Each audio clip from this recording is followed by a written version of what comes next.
nėra vienos vertybės pas mus. Pas mus visa eilė yra vertybių ir net skirtingose gyvenimo etapuose skirtingos vertybės jos pradeda dominuoti.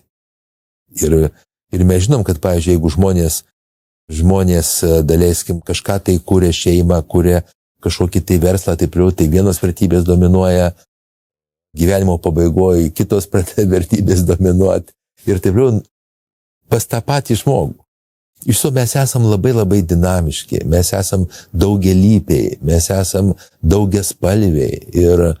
Ir pats didžiausias, mokslas ir menas ir prasmė yra pažinti save.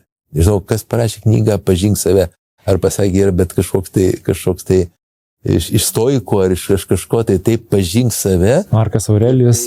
Galbūt. Ir tai yra viso gyvenimo darbas.